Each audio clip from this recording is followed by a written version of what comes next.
kó tó sùn ní alẹ́ yìí mo fẹ́ kó o ṣe nǹkan tí mo fẹ́ sọ yìí wàá bu omi sínú kọ́ọ̀bù kan wàá wá fi iyọ̀ díẹ̀ sínú ẹ̀ bẹ́ẹ̀ ni mo fẹ́ kó o ṣe ṣùgbọ́n gẹ́gẹ́ tó tẹ̀síwájú ní ọ̀rọ̀ mi tó bá jẹ́ pé ìgbà àkọ́kọ́ rẹ̀ tó ń wo fídíò mi fọ́lò mi ọwọ́ rẹ tó fi tẹ láìkì sí fídíò yìí lórúkọ Jésù ó ò ní fi gbókò ọmọ sí àní kó o bu omi yìí sínú kọ́ọ̀bù kan fi iyọ̀ díẹ̀ sí wàá wá gbàdúrà yìí ìdí ni mi ìfẹ́ kó o gbàdúrà yìí kú fún ẹnikẹ́ni ṣùgbọ́n gbàdúrà yìí wípé gbogbo ẹni tí omi wà ní ara ẹ̀ tí ẹ̀jẹ̀ wà ní ara ẹ̀ tí iṣan wà ní ara ẹ̀ tó rìn lórí ilẹ̀ tó ń yọ ayé mi lẹ́nu orú ẹni bẹ́ẹ̀ omi ara rẹ̀ kó dé ẹ̀jẹ̀ ara rẹ̀ kó dé iṣan ara rẹ̀ kó dé gbogbo ẹni náà tó ń tẹ orí ilẹ̀ kó máa gbóná mọ́ ó dìgbà tó bá tó jáwọ́ ní orí ọ̀rọ̀ ayé mi bẹ́ẹ̀ ni kí ìtura tó dé bá bẹ́ẹ̀ ni nínú nǹkan tí mo sọ yìí ọ̀pọ̀lọpọ̀ máa jáwọ́ ọ̀pọ̀lọpọ̀ dẹ̀ máa kà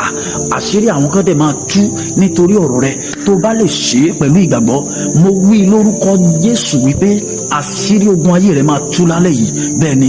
wàá ṣe kí ni wàá bomi wàá gbàdúrà yìí tó bá ti wá gbàdúrà yìí tán ohun tí wàá wá ṣe ni wípé wàá wá mu omi yẹn tó bá ti wá mu omi náà tán eléyìí tó bá kù ní omi yẹn wàá dà kalẹ̀ wàá kàn jẹ́ kó kan ilẹ̀ náà ni ó lè jẹ́ ta ló máa dà sí ó dẹ̀ lè jẹ́nu ilé náà tíntín náà tó bá kù tó bá mu kù náà ni wàá dà kalẹ̀ ó ti tán mo sọ tẹ́lẹ̀ gbogbo ẹnikẹ́ni tí ò sinmi ní ọ̀sán tí ò sinmi ní òru nítorí ọ̀rọ̀ rẹ láti bà tiẹ̀ jẹ́ orú ẹni bẹ́ẹ̀ lórúkọ Jésù gbogbo èrò rẹ̀ ìgbésẹ̀ rẹ̀ lórúkọ Jésù kó máa yí dàní lórí kó di aṣẹ́gun kí ìyanu kó ṣẹlẹ̀ Jésù Olúwa wa make sure wípé ń ṣe ní ojoojúmọ́ bẹ́ẹ̀ ni a dára fún ọ orúkọ mi ni David Adéníjì Fáyà tí gbogbo yín mọ̀ sí Brother Fáyà ẹ darapọ̀ mọ́ WhatsApp group àdúrà wa WhatsApp number mi ó wà níbi profile mi ó wà níbi báwo mi ẹ lọ mú bẹ ẹ fi Brother Fáyà save ẹ kẹ tètè message mi báyìí pé ẹ fẹ́ darapọ̀ mọ́ group àdúrà wa mo gbà á ní àdúrà pé wàá rí àánú gbà ó dẹ̀ máa ṣe rere Jésù Olúwa wa àmín.